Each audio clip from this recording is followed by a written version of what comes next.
Olá, seja muito bem-vindo para mais um estudo bíblico aqui da Melk Pomerode. Espero que você tenha acompanhado o nosso estudo aí de Elias, de Eliseu e que você tenha aproveitado, porque tem sido muito legal para a gente poder compartilhar esse tempo aqui com vocês, poder conhecer um pouco da história desses profetas que tem tanto para nos ensinar. Aproveita e te inscreve nesse canal, compartilha os vídeos que a gente coloca aqui com tua família, com teus amigos, que sem dúvida eles vão ser um estímulo, uma semente, algo bom para a vida de fé deles. Então, gente, vamos lá. O nosso texto bíblico de hoje é 2 Reis 8, dos versículos 1 a 6. 2 Reis 8, versículos 1 a 6. Faz uma pausa no vídeo agora, lê o teu texto bíblico bem devagarinho, presta bem atenção nos detalhes. E a gente quer apresentar aqui algumas coisas bem legais que a gente pode aprender com esse texto. Então, nós vemos aqui a história de uma mulher. Poucas vezes na Bíblia a gente vê menção ou vê histórias que foram tão especiais de Deus agindo pela vida, por meio da vida de mulheres ou fazendo sua história com mulheres. Então é muito legal. A nossa mulher do nosso texto, ela nem sequer tem um nome. Nós não encontramos o nome dessa mulher no nosso texto bíblico. Porém, ela é chamada de a mulher sunamita. O que é sunamita? Se não é o nome dela, por que chamam ela de mulher sunamita? Ela vem de uma cidade chamada Sunem. É uma cidade que não é muito conhecida, não é muito mencionada nos textos bíblicos, mas é uma cidade muito importante, porque ela, no tempo do reinado do rei Jorão, ela foi uma cidade que fez parte do Reino do Norte, que ficava perto do Monte Gilboa, que era o território do Reino do Norte de Israel. Então era uma cidade que não era muito conhecida, porém era importante. E essa mulher, ela fez muita diferença ali. A vida dela impactou as pessoas. Por quê? Por mais que na maior parte dos relatos bíblicos, por mais que na maior parte das histórias a gente vê o homem sendo o chefe da casa, o chefe da família, esse tempo aqui é um tempo de guerra.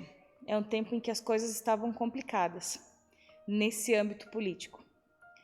E fruto dessa guerra, fruto desse contexto político, o rei Jorão e aqueles que governavam Israel não eram pessoas que obedeciam a Deus, que se prostravam a Deus e que se importavam em seguir a lei, seguir as ordens de Deus. Portanto, a situação da vida familiar ela era completamente diferente daquilo que nós conhecemos como vida familiar hoje.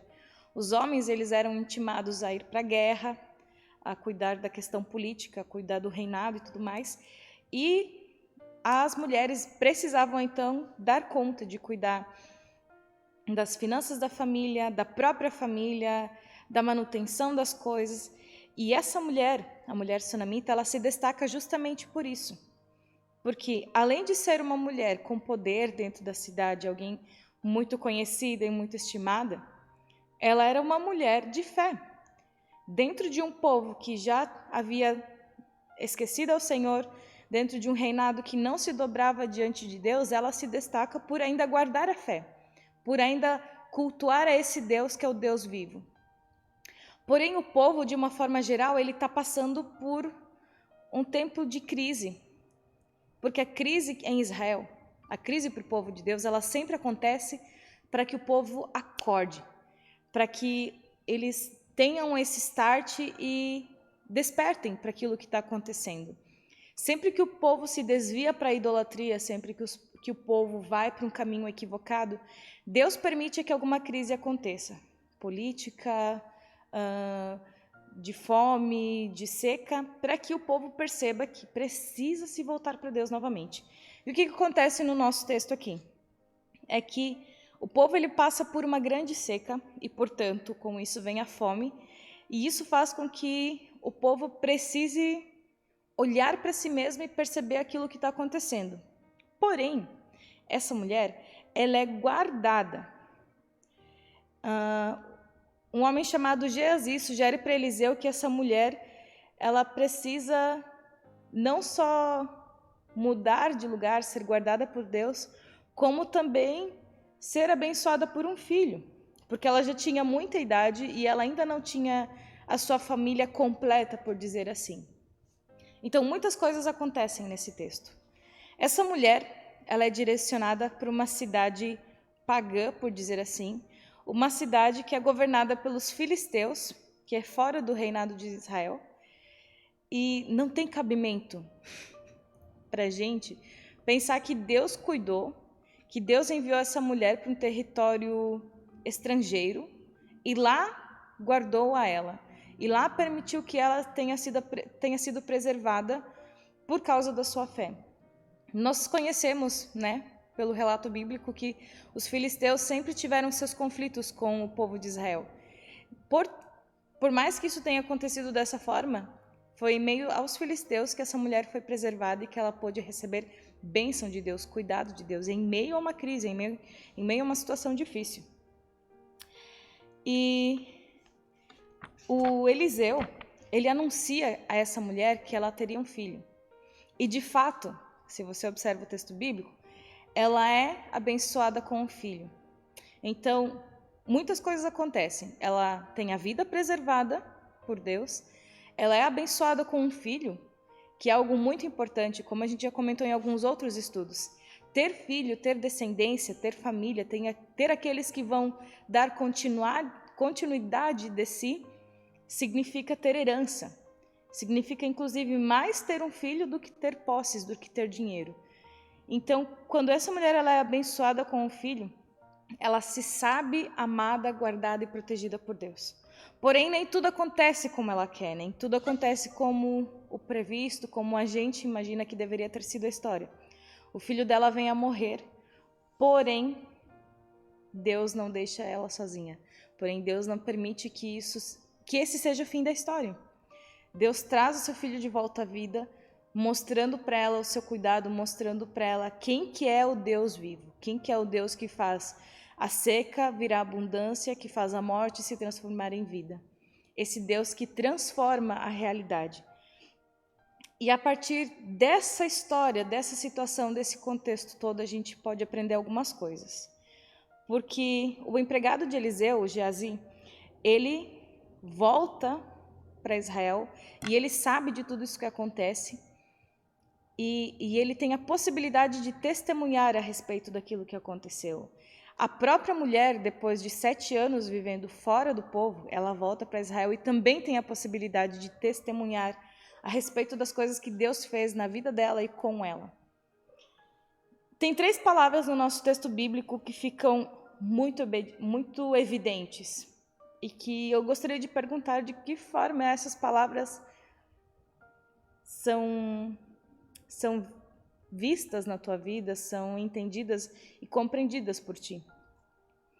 Nós vemos obediência, muito evidente no começo do nosso texto.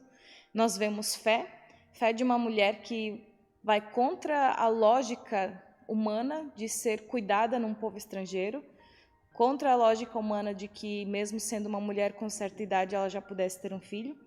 E logo a gente vê que, como resultado da fé dessa mulher, da obediência dessa mulher a Deus, ela pode testemunhar.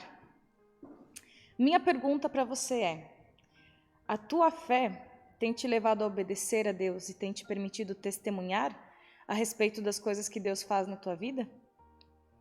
Ou ainda, a tua fé tem permitido que você veja Deus agindo e Deus fazendo coisas na sua vida?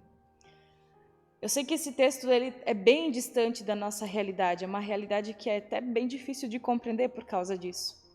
Mas se você for pensar que esse Deus que deu vida a um morto, que fez surgir coisas boas da seca, que permitiu que uma mulher em meio de uma situação terrível fortalecesse a sua fé, esse mesmo Deus que agiu ali, age hoje na minha e na tua vida.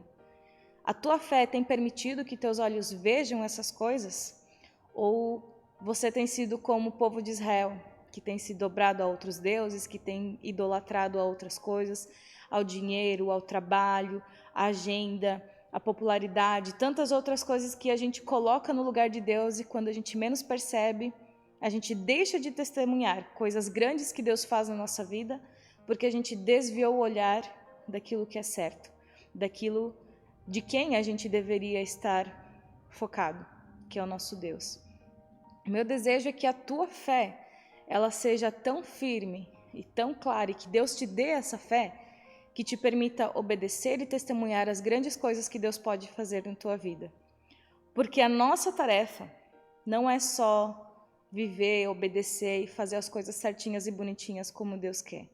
Mas a nossa tarefa é propagar, é levar a palavra de Deus, é levar esse Deus que é vivo, que transforma a realidade para a vida de outras pessoas.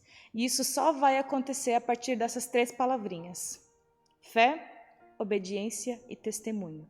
E o meu desejo é que Deus te abençoe e que Ele possa agir na tua vida.